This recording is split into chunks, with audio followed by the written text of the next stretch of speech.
confirmed that the missile had not fallen within the country's territory and posed no threat to the residents.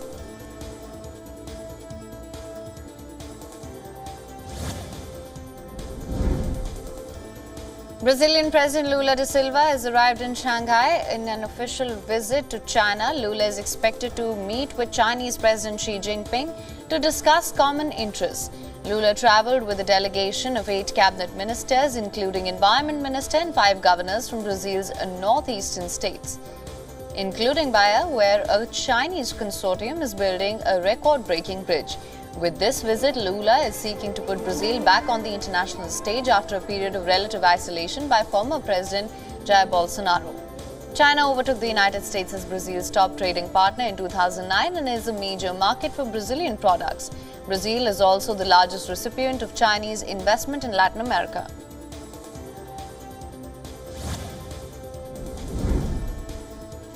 French President Emmanuel Macron has said that France's position on Taiwan remains unchanged after his comments on the issue were met with backlash.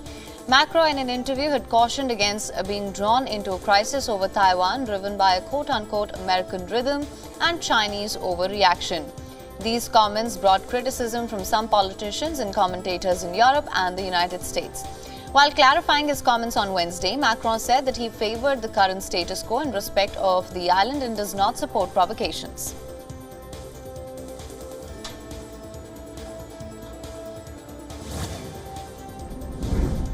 The Heritage Foundation. Former UK Prime Minister Liz Truss has criticised French President Emmanuel Macron and EU Chief Ursula von der Leyen's visit to China last week. She described the visit as a sign of weakness and a divide in the West which does not exist. Truss feels that Western allies need to support the defense of Ukraine and sees the defense of Taiwan as a direct interest of Europe. Truss said that the idea of treating China as just another global player is wrong. She added that the West needs to be more skeptical about what is said by China and what its promises are, and there is a need to ensure West is working together as an alliance.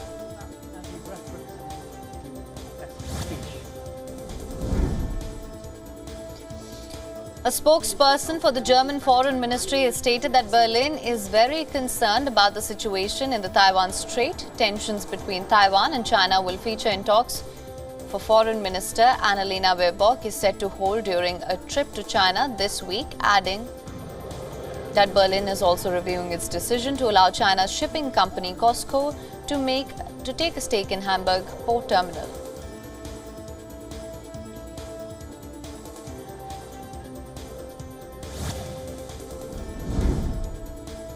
Former U.S. President Donald Trump is suing his former lawyer Michael Cohen for more than $500 million. The lawsuit comes after Cohen, once Trump's loyal fixer, testified before a Manhattan grand jury that later indicted Trump on 34 felony counts for falsifying business records.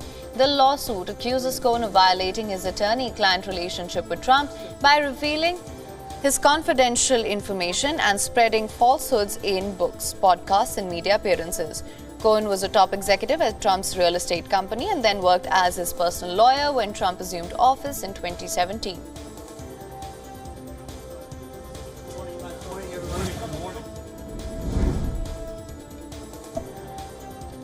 Former U.S. President Donald Trump said he will still run for president in 2024, even if he is convicted of a crime. He made this a statement just days after he was arraigned in a Manhattan court and charged with 34 felony counts of falsifying business records. Last week, Trump pleaded not guilty to all 34 counts. Prosecutors have accused him of orchestrating payments to 2 women before the 2016 election to suppress the publication of their sexual encounters with him.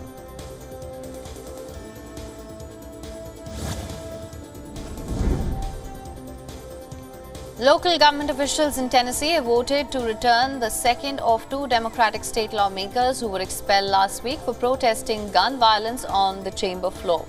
Lawmaker Justin Jones has already been sworn back in after officials in Nashville, where his district is located, voted unanimously on Monday to restore him on an interim basis.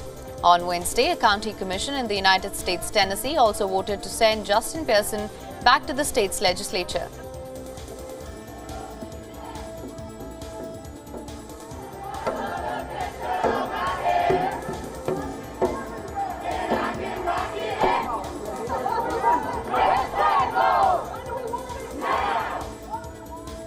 WION is now available in your country. Download the app now. Get all the news on the move.